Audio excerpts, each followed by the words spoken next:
नमस्कार, मैं रवि यादव आप सभी दर्शकों का बहुत बहुत स्वागत और अभिनंदन करता हूं अपनी खास प्रस्तुति संस्कार उपवन में। दर्शकों, आप सभी को पता है कि व्यक्ति कितना भी बड़ा पैसे वाला हो जाए, कितना भी धन दौलत ऐश्वर्य उसको प्राप्त हो जाए, लेकिन उसके घर में और उसके पास संस्कार नहीं है तो मैं समझता हूं कि उसका कमाया हुआ कोई मतलब का नहीं है, कोई फ़ायदा नहीं है। क्योंकि जीवन में अगर सबसे इम्पोर्टेंट चीज़, सबसे महत्वपूर्ण चीज़ है तो वो है संस्कार। क्योंकि संस्कार ऐसी चीज़ है, संस्कार ऐसी जीवन शैली है, जीवन कला है जो कि व्यक्ति को जीना सिखाती है। और संस्कार नहीं है तो आप जी तो सकते हैं, लेकिन वो इंसान की तरह जीते हैं या वो आपको भी समझ में है कि किस तरीके से मैं कह नहीं सकता हूँ। लेकिन इंसान की तरह अगर आपको जीना है तो उसके लिए आपको संस्कारवान होना पड़ेगा। और संस्कार की अगर हम बात करें तो अपनी कथाओं के माध्यम से ही नहीं बल्कि शिविर का आयोजन करके पूरे देश में महाराज श्री जी जाते हैं और आप सभी को संस्कार के बारे में बताने का प्रयास करते हैं।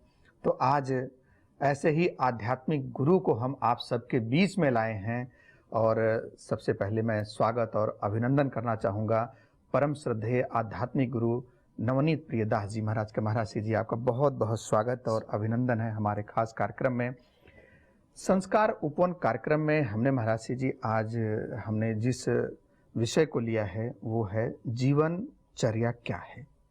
जीवनचर्या के अंतर्गत कई सोपान हैं, उन सोपान के बारे में भी हम जिक्र करेंगे।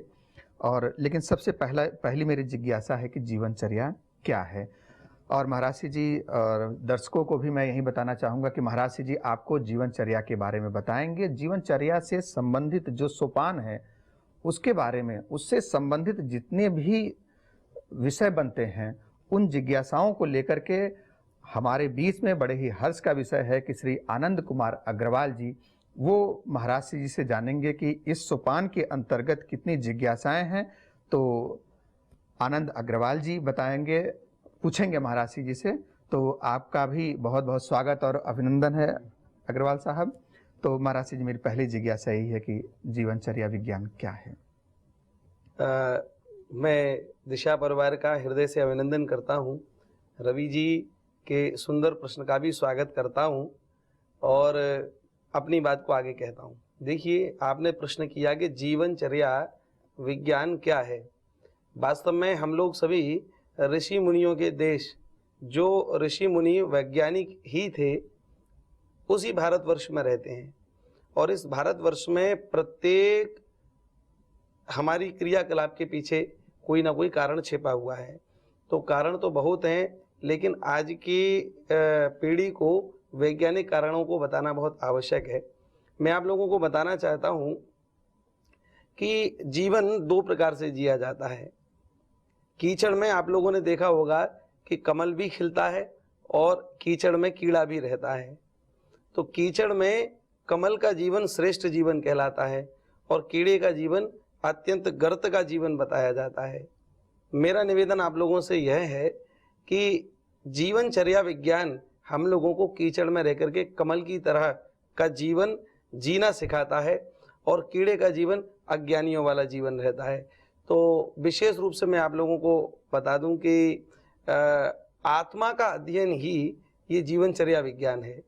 तो आगे के सोपान जैसे जैसे आप प्रश्न करेंगे वैसे वैसे मैं उनका उत्तर दूंगा। दर्शकों से भी मैं बता दूं कि अगली कड़ी में ये जीवनचर्या विज्ञान के अंतर्गत जितने सोपान आते हैं, अब मैं यह मंच देता हूं आनंद कुमार अग्रवाल जी को, जो इनकी जिज्ञासाएं हैं उन जिज्ञासाओं को महाराज जी से जानेंगे। महाराज जी उसका समाधान आप सभी दर्शकों को देंगे। जी सर, आपकी जो जिज्ञासाएं हैं वो महाराज जी से आप पूछ सकते हैं। महाराज जी के श्री चरणों में सादर दंडवत प्रणाम।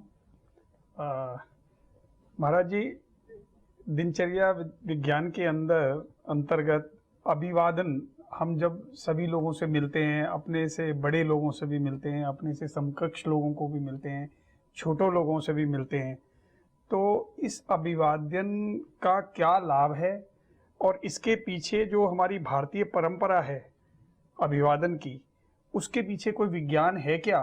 क्योंकि हम ऐसा सुनते आए हैं कि जब आप बड़े लोगों से मिलें तो अभिवादनशीलस्सम नित्यम वृद्ध्योपसीव ने बड़े लोगों से जो है अभिवादन करना चाहिए। तो ये विज्ञान अभिवादन से जुड़ा हुआ, इसके बारे में हम चाहेंगे आप स्पष्ट करें विस्तार से। ये तो बहुत बढ़िया महाराज सिंह जी, क्या अग्रवाल साहब ने जिज्ञासाएं कितनी अच्छी पवित्र हैं। जी, सर्वप्रथम तो मैं अपने श्री आनंद अग्रवाल जी का और इस कार्यक्रम में बहुत बहुत स्वागत करता हूं, और आपके प्रश्न का, आपकी जिज्ञासा का भी, क्योंकि यह जिज्ञासा केवल मात्र आपकी नहीं है, ये संपूर्ण भारतवर्ष की जिज्ञासा है। वह जानना चाहते हैं, और खासकर चूंकि मैं युवा बालकों के बीच में बहुत जाता हूं, तो मैं देखता हूं कि बालकों को इसी प्रकार के प्रश्न उनके चित्त में उत्पन्न होते हैं।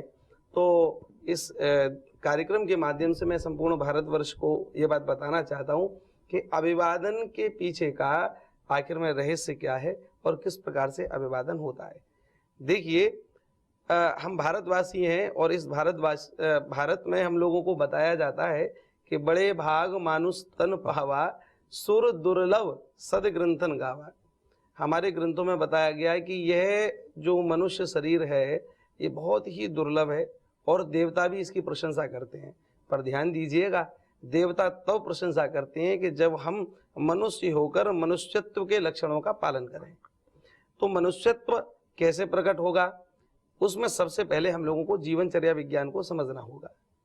देखिए, आप लोगों ने देखा होगा पशु और पक्षियों की योनियां होती हैं। इन योनियों में जैसे जैसे योनि का गुण धर्म है, वैसा वैसा वह भगवान के द्वारा ही सीखे सिखाए आते हैं। जैसे किसी को तैरना, किसी को खान पीन, किसी को सूंघना, किसी को दौड़ना, ये सब कुदरत की देन है। पर एक मनुष्य को ही ऐसा संजोग भगवान ने, प्रकृति ने दिया कि मनुष्य को वह शिक्षा के द्वारा सीखना पड़ता है। अगर इस विषय को देखा जाए तो मनुष्य पशु से भी गिरा हुआ है, लेकिन मनुष्यत्व की स्थापना उस शिक्षा के द्वारा होती है। इन कार्यक्रमों के द्वारा हम जनमानस को, अगली पीढ़ी को यह बताना चाहते हैं कि आखिर में इसके पीछे का रहस्य क्या है। तो श्री आनंद अग्रवाल जी ने बड़ा सुंदर प्रश्न किया कि अभिवादन हमको कैसे करना चाहिए। अभिवादन की परंपरा प्राय हमारी प्राचीन परंपरा रही है, और समकक्ष के का भी अभिवादन किया जाता है, अपने से छोटे का भी अभिवादन किया जाता है। और जैसा आपने बताया कि अभिवादन शीलस्य नित्यम और वृद्धोपसेवने, जो वृद्धों की सेवा करता है उनका अभिवादन करता है तो क्या होता है, चत्वारि नित्यम वर्धन्ते, क्या बढ़ता है, बोले आयुर्विद्या यशोबलम, 4 चीजें बढ़ती हैं। अब इसको हम गौर से समझेंगे, क्या 4? आयु, विद्या, यश और बल। आज किसी युवा पीढ़ी के बालक से आप ये बात कहने लग जाएं कि भाई प्रणाम करो, तो क्या होगा, ये 4 चीजें बढ़ेंगी। अरे वो कहता है how can it be possible, आपने ऐसे ही कह दिया और हम ऐसे ही मान लें, हम नहीं मानते। तो मैं आप लोगों को बता दूं कि आखिर में इसके पीछे का रहस्य क्या है। असल में जब हम लोग देखा होगा आपने कि कक्ष में कोई बड़े बुजुर्ग प्रवेश करें और हम सोफे पर, पलंग पर बैठे हों, तो एकदम हम खड़े हो जाते हैं। इसका तात्पर्य क्या है, अभिवादन का एक स्वरूप होता है बड़ों के आगे खड़े होना।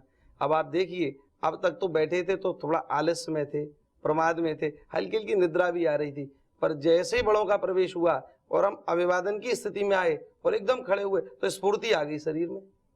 दूसरी बात, निंद्रा गायब हो गई और एकदम प्रमाद दूर हो गया, और जैसे ही हम लोगों ने उनके आगे खड़े होकर के उनका अभिवादन किया, उसी समय सात्विक ऊर्जा हमारे भीतर पैदा हो जाती है, पहला लक्षण। दूसरी बात, अब वह वृद्ध जन हमारे सामने, हमारे बड़े जन हमारे सामने, तो हम लोगों को उनको प्रणाम करना चाहिए अपने उंगली के जो आगे के पोर हैं इनसे। और ऐसा हम लोगों ने अपने ग्रंथों में पढ़ा भी है, बड़ों से सुना भी है कि अगर हमको प्रणाम करना है तो इन उंगलियों के पोर से बड़ों के नख का अग्रभाग हम लोगों को स्पर्श करना चाहिए, चरणों का। अब उसमें होता क्या है, जब हम लोग ऐसा करते हैं तो पृथ्वी के स्पर्श से चरणों में अपने आप एक विद्युत ऊर्जा उत्पन्न होती है, और उस विद्युत के उत्पन्न होने से जब हम लोग उनका स्पर्श करते हैं और मस्तक पर लगाते हैं तो वह ऊर्जा हमारे भीतर आती है। अब इसमें एक गंभीर बात और समझने की है, अगर वह वृद्ध हमारे अभिवादन से प्रसन्न है तो वह विद्युत जो होगी वह विद्युत भी एकदम सकारात्मक होगी, अर्थात वह प्रसन्न है तो ऊर्जा भी प्रसन्नता की निकलेगी। उसको ग्रहण करने से हमारे भीतर बैठे हुए संपूर्ण विकारों का नाश अपने आप हो जाता है, अर्थात उस सकारात्मक ऊर्जा का प्रवेश हमारे भीतर होता है। अगर कोई गुस्से में है और उसको हमने स्पर्श किया तो गुस्से के लक्षण हमारे भीतर आते हैं। और देखिए हमारे यहाँ पर चरण छूने का ही विधान है, सिर छूने का विधान नहीं है, क्योंकि चरणों का स्पर्श पृथ्वी से रहता है और पृथ्वी में गुरुत्वाकर्षण का लॉ ऑफ ग्रेविटी आप लोगों ने सुना होगा, तो उसके द्वारा एक विद्युत उत्पन्न होती है। एक बात और है, बड़ों का हम लोग जब अभिवादन करते हैं तो बड़ों ने जो पुरुषार्थ किया है, जो उनका अनुभव है, जो उनकी साधना है, वह उन सबको एक साथ हमारे प्रणाम करते ही हमको दान कर देते हैं और इसी दान के प्रभाव से हमारी आयु बढ़ती है, हमारा यश बढ़ता है, हमारा ज्ञान बढ़ता है। लेकिन एक बात का ध्यान रखिएगा कि बाएं चरण को बाएं हाथ से ही स्पर्श करें, दाएं को दाएं से करें, इस भाव से हम लोगों को प्रणाम करना चाहिए। यह तो रही बड़ों की बात। और मैं आप लोगों को बता दूं कि जब हम लोग अपने समकक्ष से मिलते हैं तो क्या गजब का आनंद होता है साहब। हमारे यहाँ कहा जाता है, बोले 4 मिले 64 खिले, 4 मिले, 2 उनके नेत्र और 2 हमारे नेत्र, जैसे ही मिले तो क्या अभिवादन हुआ, मुस्कुरा दिए, हंस दिए, वाह। 4 मिले 64 खिले, 32 हमारे खिले, 32 उनके खिले और 20 रहे कर जोर। उन्होंने भी हाथ जोड़ रखे हैं और हमने भी हाथ जोड़ रखे हैं और जैसे ही दोनों का स्पर्श हुआ, नेत्र मिले, तो बेह से लाख करोड़, लाख करोड़ क्या बेह से, जो हमारे रोमकूप है वह एक एक प्रसन्न हो जाता है। वाह। इसका तात्पर्य क्या हुआ, यह भी एक अभिवादन का जो एक भाव है। और मैं आप लोगों को एक बात और बता दूं विशेष, कि आजकल जब कोई व्यक्ति अपने कार्यालय से थका हुआ, अपने काम से थका हुआ घर पहुंचता है तो पत्नी को उसका अभिवादन करना चाहिए। जरूरी नहीं कि वह पैर ही छुए, उस थके मांदे व्यक्ति के आगे आते, घर पर प्रवेश करते ही, ये नहीं कि उसके पर टूट पड़े, तुमने ये नहीं लाए और वह नहीं लाए। केवल एक काम करे, छोटा सा अभिवादन का कार्य, कि वो हल्के से मुस्कुरा दे उसको देख करके। मानिए विश्वास, ये वैज्ञानिक लक्षण है कि एकदम पत्नी के मुस्कुराते ही उस व्यक्ति का जो भी श्रम के कारण थकान जो भी महसूस वह कर रहा होगा, वो संपूर्ण थकान दूर हो जाती है। पानी बाद में दो, चाय बाद में दो, पर पहले मुस्कुराओ। तो ये एक अभिवादन के कई लक्षण हैं और आगे जैसे जैसे प्रश्न श्री आनंद जी पूछेंगे मैं उनका उत्तर दूंगा। आनंद साहब, ये तो मैं देख रहा हूँ कि अगर इसको व्यक्ति अपने जीवन में धारण कर ले तो घरों में जो अंतर कलह होते हैं, घरेलू कलह होते हैं, आधे से ज्यादा तो ऐसे ही मिट जाएंगे। जी जी जी महाराज जी, बहुत सुंदर समाधान मिला। महाराज जी, क्या हाथ जोड़कर और सिर झुकाकर भी प्रणाम किया जा सकता है? हाँ, देखिए बड़ा बढ़िया आपने प्रश्न किया कि हमारे यहाँ प्रणाम की कई मुद्राएं हैं, तो उसमें हाथ जोड़ करके भी एक प्रणाम किया जाता है। आपने देखा होगा कि हम लोग हाथ जोड़ते हैं किसी के आगे और सिर झुकाते हैं, और आजकल तो नमस्ते इंडिया सभी कर रहे हैं। भारत की इस पद्धति को संपूर्ण विश्व स्वीकार कर रहा है। हाथ मिलाना छोड़ करके सभी ने हाथ को जोड़ करके सिर झुकाना सीख लिया है। मैं इसके पीछे का विज्ञान आपको बता दूं, इसके पीछे बड़ा सुंदर विज्ञान है। देखिए, हमारा जो मस्तिष्क है वो हमारी ज्ञान शक्ति का प्रतीक है, और हमारे जो हाथ है ना, ये हमारी क्रिया शक्ति, हमारे कर्म शक्ति के प्रतीक हैं। तो हम अपने बड़ों के आगे जब हाथ जोड़ते हैं तो इसका तात्पर्य है कि हे हमारे बड़े जन, हमारे बुजुर्ग जन, हमारी क्रिया शक्ति आपके अधीन है और हमारी ज्ञान शक्ति, हमारा मस्तिष्क भी आपके अधीन है। आप जैसी आज्ञा करेंगे हम उसका पालन करेंगे। ये कितना सुंदर विज्ञान है। हाथ जोड़ना और सिर झुकाना, हर प्रकार से मतलब कंप्लीटली सरेंडर हो जाना अपने बड़ों के आगे, ये एक बहुत सुंदर अभिवादन की कला है। तो हाथ जोड़ करके और सिर झुका करके प्रणाम करना कोई गलत नहीं है, ये हमारे शास्त्रों में इसका वर्णन प्राप्त होता है। अग्रवाल साहब, अगली जिज्ञासा आपकी। महाराज जी, ऐसा देखा जाता है कि जब पुराने लोगों के समय में तो बहुत ज़्यादा हुआ करता था, आजकल धीरे धीरे वो प्राय लुप्त होता जा रहा है। जब हम मिलते हैं तो राम राम जी, श्याम श्याम जी, राधे राधे, इस तरह से क्या करते हैं, तो इसके पीछे भी कोई विज्ञान है क्या हमारे? अब तो हाय हेलो करते हैं, तो ये परंपरागत चीजें हमारी खोती जा रही हैं, लेकिन इसका महत्व, इसका वैज्ञानिक महत्व क्या है महाराज जी? हमारी परंपरा में हम लोग बुजुर्गों से देखते आए हैं कि आपस में मिले तो राम राम जी, ओम नमो नारायण जी, जय श्री कृष्ण जी, हमारे ब्रज में तो बच्चा बच्चा राधे राधे राधे राधे। राधे राधे इसका उच्चारण करता है। कितना बढ़िया विज्ञान इसके पीछे छिपा हुआ है, देखिए।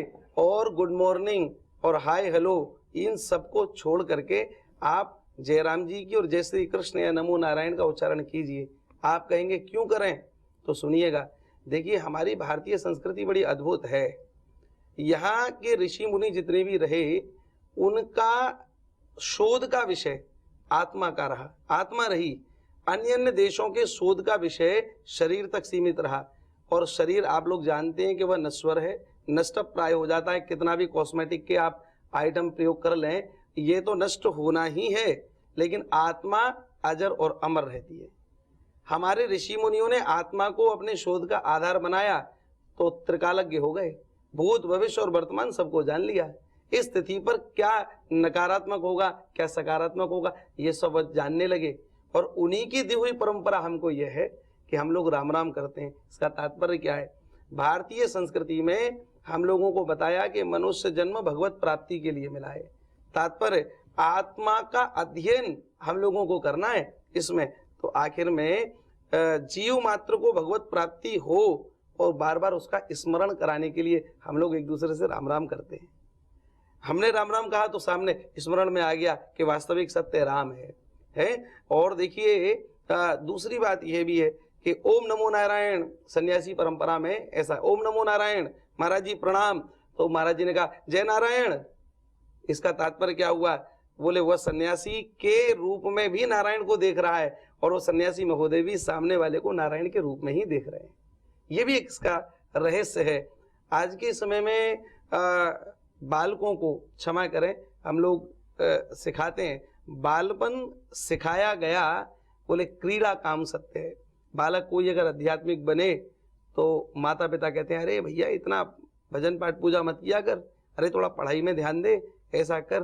पर मैं उन माता पिता को बताना चाहता हूँ, वह माता पिता बहुत गलत कर रहे हैं।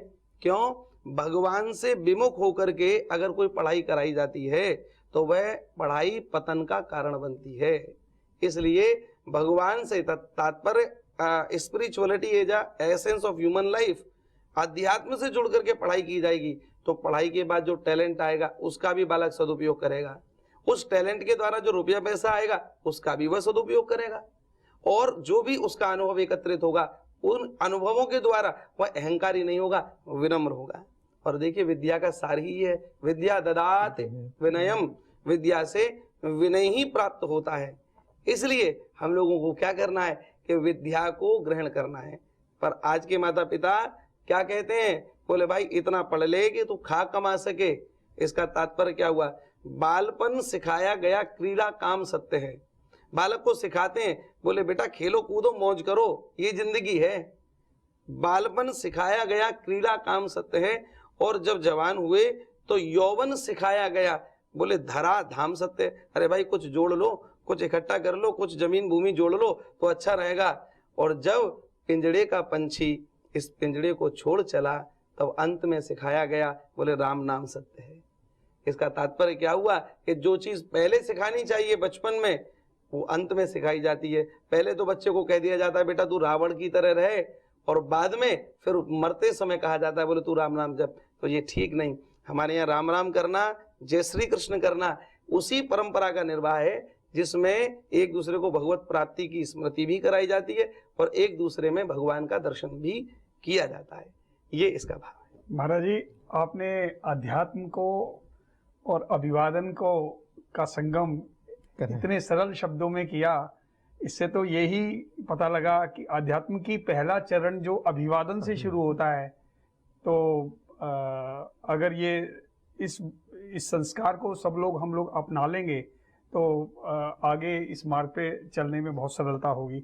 महाराज जी, एक छोटी सी बात और मन में विचार आ रहा है कि क्या अभिवादन में नमस्ते शब्द का प्रयोग किया जा सकता है? हाँ, नमस्ते शब्द। देखिए, ये बड़ा बढ़िया प्रश्न है, और आजकल जय सिया राम जो नए शिक्षित लोग नहीं करते, पर नमस्ते करना वह पसंद करते हैं, है ना। तो नमस्ते शब्द जो है बुरा नहीं है, अच्छा है, क्योंकि नमः इसमें शुरुआत में है। पर मैं आप लोगों को निवेदन करूं कि जैसे हमने नमस्ते किया, तात्पर्य छोटे ने बड़े से नमस्ते किया, तो बड़ा भी पलटकर नमस्ते ही बोलता है, पर वहीं गड़बड़ हो जाता है। नमः शब्द का प्रयोग छोटे के द्वारा बड़े के लिए तो हो सकता है, पर बड़ा छोटे को नमः करे वह ठीक नहीं है। और अस्ते ते शब्द का जो प्रयोग पीछे हुआ है, यह व्याकरण के अनुसार चतुर्थी विभक्ति का एक वचन है, तो के लिए का प्रयोग होता है ना। इसके लिए तो तात्पर्य ये हुआ कि छोटे को और बड़े के लिए नमस्ते ठीक है, लेकिन बड़े के लिए छोटे को नमस्ते कहना ये ठीक नहीं। और लोक व्यवहार की दृष्टि से मैं इस शब्द को बहुत अधिक अच्छा नहीं मानता, क्योंकि इसमें भगवत अनुभूति तो हो ही नहीं रही। जो असली चीज, जो ऊर्जा का संचार होना चाहिए, वह इसमें नहीं है। हालांकि आप लोग कह सकते हैं कि कई ऐसे मंत्र आते हैं जिसमें नमस्ते शब्द का प्रयोग होता है। जैसे आप लोगों ने सुना होगा, या देवी सर्वभूतेषु विद्या रूपेण संस्थितः, और नमस्तस्यै नमस्तस्यै नमस्तस्यै नमो नमः। हाँ, यहाँ पर नमः शब्द का प्रयोग छोटे के द्वारा बड़े, तात्पर्य जीवात्मा के द्वारा परमात्मा के लिए किया गया है, तो वहां तक ठीक है। लेकिन लोक व्यवहार में इस शब्द का प्रयोग ना करके, मतलब इस शब्द में थोड़ा सा हल्का सा वजन लगता है, और जय सिया राम जय श्री राम में मुझे थोड़ा अधिक वजन लगता है, तो उसका प्रयोग अगर हम लोग करें तो बड़ा अच्छा रहेगा। महाराज जी, एक बात और आपसे जानने को उत्सुकता बढ़ी इसी प्रोग्राम को सुनकर, कि जब हम अपने मंदिरों में, देवालयों में जाते हैं, तो उस समय भगवान को अभिवादन करने के लिए सही विधि क्या है? पुरुषों के द्वारा स्त्रियों को साष्टांग प्रणाम करना चाहिए या नहीं? उस बारे में भी थोड़ा सा विस्तार में बताएं तो। बहुत सुंदर, बड़ा अच्छा प्रश्न। देवालयों में जाकर के सभी अलग अलग प्रणाम करते हैं। मुझे स्मरण आ रहा है कि मैं मंदिर को, स्कूल को, विद्यालय को भी एक, रवि जी, देवालय मानता हूँ जी, जी। सरस्वती का मंदिर मानता हूँ। और जब मैं कॉलेज में शिक्षक के रूप में, प्रोफेसर के रूप में रहा, तो मैं देखता था कि कोई बालक आता था तो घुटनों तक प्रणाम करके गुरुजी प्रणाम, गुरुजी राम राम ऐसा करके उच्चारण करता था, तो मुझे बड़ा हंसी आती थी। एक बार तो ऐसा भी वाकया हुआ कि हम 4-5 प्रोफेसर खड़े हुए थे और एक लड़का आया, उसने हाथ लेकर के घुटनों तक सबके घुमा दिया और कहा गुरुजी राम राम। मुझे बड़ा आश्चर्य हुआ। तो मेरे मन में प्राय जिज्ञासा रहती है कि मैं प्रणाम करने की सही विधि सबको बताऊं। देखिए, देवालय में देव प्रतिमाओं के आगे हम लोग अगर प्रणाम करें तो बाईं ओर का से लेट के, लंबे लेट करके प्रणाम करने का विधान है। तात्पर्य साष्टांग प्रणाम, और इसका दूसरा नाम है अष्टांग प्रणाम।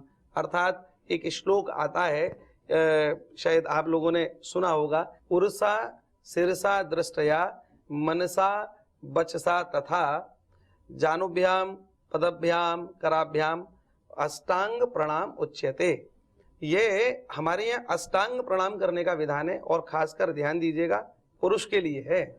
पुरुष वर्ग में यहाँ तक कि मैं आनंद भाई साहब आपको बता दूं कि हम लोग जब महाराज जी को प्रणाम करने के लिए जाते हैं तो बाबा श्री माधव दास जी गोवर्धन के निकट में विराजमान हैं, बड़े अच्छे संत हैं, तो वह हमको प्रणाम करने के लिए मना करते हैं। साष्टांग प्रणाम के लिए मना इसलिए करते हैं, वो कहते हैं कि जब हम लोग नाभि से ऊपर के अंग में कोई भी वस्त्र ना पहने हुए हों, नाभि से ऊपर का अधोअंग ढका हुआ हो पर ऊपर का अंग खुला हुआ हो, तब हम साष्टांग प्रणाम करने के अधिकारी हैं। इसका तात्पर्य क्या है? हमारा मस्तक भी लगे, हमारे हाथ भी लगे, भुजा भी, और घुटने भी, और हृदय से भी, और दृष्टि नेत्र भी, ये सब झुक करके तब प्रणाम पूरा कहा जाता है। तो ये तो पुरुष के लिए हुआ। दूसरी बात, अगर हम लोग किसी संत के आगे प्रणाम करते हैं तो वहाँ बाईं ओर लेट करके प्रणाम करने का विधान नहीं है, वह सामने से भी किसी वैष्णव, किसी संत को प्रणाम किया जा सकता है। और रही बात स्त्रियों की, माताओं की, तो मैं आपको बता दूं कि स्त्री पुरुष की अपेक्षा बहुत श्रेष्ठ है, और ये भारतवर्ष तो मातृ प्रधान देश है। यहाँ पर माताओं को पंचांग प्रणाम करने का भाव है। 5 अंगों से प्रणाम करे, जिसमें उसके हस्त कमल, उसका सिर, उसकी दृष्टि, उसका मन और ये घुटने टेढ़े करके, तो ये 5 अंगों से वह प्रणाम कर सकती हैं। पंचांग प्रणाम हम लोग इसको कहते हैं। इसके अलावा स्त्री जो है अपने देवी देवताओं को तो इस प्रकार से प्रणाम करे, पति को भी प्रणाम करने का ही अधिकार है, लेकिन अगर देवी देवताओं को भी करे तो आंचल को परम पवित्र माना जाता है। तो आपने देखा होगा माताएं अपने आंचल को लेकर के पवित्रता से देवी देवताओं को प्रणाम, या अपने बड़े बुजुर्ग जैसे ससुर जी हैं उनको प्रणाम करना हो तो उनसे करती हैं। तो यह एक प्रणाम की सुंदर मुद्रा है, सुंदर स्थिति है। तो मैं समझता हूँ कि अभिवादन के लिए ये सब चीज़ें बड़ी महत्वपूर्ण है। इन सबको आप लोगों को समझना चाहिए और आगे भी सबको बताना चाहिए। दर्शकों को भी मैं यही बताऊंगा कि आज की जो जिज्ञासाएं थीं और आनंद कुमार अग्रवाल जी ने आप सभी के लिए पूछी। ये जनमानस की एक जिज्ञासा थी जो कि आनंद कुमार अग्रवाल जी द्वारा पूछी गई और महाराज श्री जी द्वारा ये समाधान के रूप में आपको बताया गया। आनंद कुमार अग्रवाल जी एक सामाजिक आध्यात्मिक व्यक्ति हैं। इस सेवा प्रकल्पों में ये बहुत बढ़ चढ़ के हिस्सा लेते हैं और आज से नहीं, बहुत पहले से ही। और सबसे बड़ी बात है कि बहुत सरल और सहज हैं। किसी भी धार्मिक कार्यक्रम हो, कोई सामाजिक कार्यक्रम हो, इसमें अग्रिम पंक्ति में अग्रवाल साहब हमारे रहते हैं और ये जीते हैं। तो मैंने यही सोचा कि अग्रवाल साहब को इस कार्यक्रम में शामिल किया जाए, क्योंकि ये लोगों के बीच में बहुत ज़्यादा रहते हैं, लोगों के दुख दर्द को ये समझते हैं, लोगों की जिज्ञासाएं क्या है, आम जिज्ञासाएं उसको ये जानते हैं। तो अग्रवाल साहब ने इतनी अच्छी आप सभी के लिए जिज्ञासाएं पूछी। मुझे लगता है कि ये सुनना महत्वपूर्ण आपके लिए नहीं है। मैं बार बार कहता हूँ कि हमारे जीवन में वो महत्वपूर्ण होता है कि जो हम धारण करते हैं। सुनना ज़्यादा महत्वपूर्ण नहीं है, उसको सुनिए और उसको धारण करिए, वो महत्वपूर्ण है। जैसे मानव जीवन पाना ये महत्वपूर्ण नहीं है, मानव जीवन मनुष्य की तरह जीना वो ज़्यादा जरूरी होता है। तो अग्रवाल साहब को हम ही नहीं बल्कि आपकी तरफ से अग्रवाल साहब का बहुत बहुत धन्यवाद और आभार। महाराज श्री जी, आपसे मैं ये जानना चाहूँगा कि चूँकि आए हैं इतनी अच्छी जानकारी दे रहे हैं, तो मैं ये चाहूँगा कि दर्शकों को ये बताएं कि अगला जो हमारा भाग होगा, एपिसोड होगा, वो किस विषय पर होगा, ताकि दर्शकों के अंदर भी उत्सुकता रहती है कि हम इस बारे में हमें सुनने की, जानने की जिज्ञासाएं होती हैं। तो उसको आप बताएं। जी, मैं जीवनचर्या विज्ञान के एक सोपान को चाहता हूं कि आप लोगों के प्रश्न हमारे तक आएं और हम उन प्रश्नों का उत्तर आप लोगों को दें। तो मेरे पास अधिकांश जो प्रश्न आए हैं वह व्रत विज्ञान को लेकर के आए हैं कि आखिर में व्रत क्यों करना चाहिए, व्रत करने का लाभ क्या है। तो अगले हम एपिसोड में व्रत विज्ञान पर चर्चा करेंगे। और मैं आप सब लोगों से भी, जो मेरे दर्शक हैं, उनसे भी मैं निवेदन करूंगा कि आप अपने प्रश्नों को नीचे लिखे नंबरों पर जरूर व्हाट्सएप से भेजें और उनका समाधान, जो अच्छे प्रश्न होंगे उनको हम लोग सम्मिलित करेंगे, उनका उत्तर आप लोगों को अगले एपिसोड में जरूर देंगे। दर्शकों, पारिवारिक संबंधों में अगर आप मधुरता चाहते हैं तो आपने जो इस भाग में, इस एपिसोड में आपने सुना, उसको केवल सुनिएगा मत, उसको ग्रहण करिएगा। तो निश्चित रूप से आपको अपने जीवन में इसका बहुत ज़्यादा लाभ देखने को मिलेगा। महाराज जी, आज आपने इतना समय हमारे दर्शकों के लिए निकाला और इतनी अच्छी जानकारी दी, इसके लिए आपका बहुत बहुत धन्यवाद प्रणाम करता हूँ। और अग्रवाल साहब, आपको विशेष धन्यवाद कि आप आए, अपना समय निकाल करके इतनी अच्छी जिज्ञासाएं आप लेकर आए महाराज जी, जिसका कि समाधान आप सभी दर्शकों को दे पाएँ। आपका भी बहुत बहुत धन्यवाद। हमारे को तो आज के कार्यक्रम से यही समझ में आया कि अभिवादन जो है पारिवारिक संबंधों में मधुरता का एक स्रोत है और इसको सभी लोग फॉलो करें, जीवन सार्थक हो जाए। और अगर परिवार हमारा सुदृढ़ है तो समाज हमारा सुदृढ़ है, फिर राष्ट्र हमारा सुदृढ़ है। तो परिवार एक नागरिकता की प्रथम पाठशाला होती है। तो इतनी अच्छी जानकारी हमारे दर्शकों तक पहुंची, इसके लिए आप सभी का बहुत बहुत धन्यवाद। धन्यवाद। आप सभी को यह बताते हुए बड़ा हर्ष हो रहा है कि परम पूज्य आध्यात्मिक गुरु श्रद्धेय श्री नवनीत प्रियदास जी महाराज श्री भक्तमाल कथा द्वारा युवा बालकों में भारतीय संस्कारों की प्रतिष्ठा कर रहे हैं। भारतवर्ष में सैकड़ों युवा आपकी वाणी से प्रेरित होकर व्यसन मुक्त हुए हैं एवं अनुशासित होकर गौ सेवा, संकीर्तन सेवा, संत सेवा, देश सेवा आदि कार्यों में तत्परता से जुट गए हैं। आपके द्वारा समय समय पर संस्कार शिक्षा शिविर का आयोजन कराया जाता है, जिसमें बालक साहस, शौर्य, अनुशासन, अध्यात्म, विज्ञान, खान पान, शौचाचार आदि के संस्कार सीखता है। आपके द्वारा रचित पुस्तक सोच से परे जीवन समाज में फैली बुराइयों जैसे आतंकवाद, अशिक्षा, गरीबी, भ्रष्टाचार, आत्महत्या, डिप्रेशन पर करारा प्रहार कर रही है। आपके द्वारा स्थापित संस्था संस्कार प्रवाह चैरिटेबल ट्रस्ट के माध्यम से कई सेवा प्रकल्प चलाए जा रहे हैं, जैसे बालकों को संस्कार संपन्न शिक्षा देने वाले विद्यालयों का निर्माण उत्तर प्रदेश के गोवर्धन, मथुरा, बुलंदशहर, बड़ौत में किया गया है, जिसमें सैकड़ों बालक आधुनिक शिक्षा के साथ संस्कारों की शिक्षा ग्रहण कर रहे हैं। यह प्रकल्प आप सभी के सहयोग से चलाए जा रहे हैं। आप भी प्रकल्प हेतु अपना योगदान एक बालक की शिक्षा का शुल्क देकर कर सकते हैं। शिक्षा का दान सबसे बड़ा दान होता है।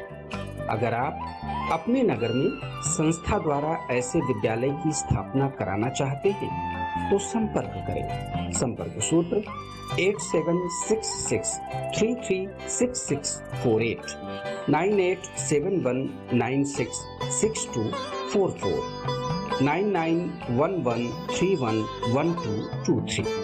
संस्था द्वारा ऑनलाइन मासिक पत्रिका भी प्रेषित की जाती है। इसे प्राप्त करने हेतु इन नंबरों पर संपर्क करें।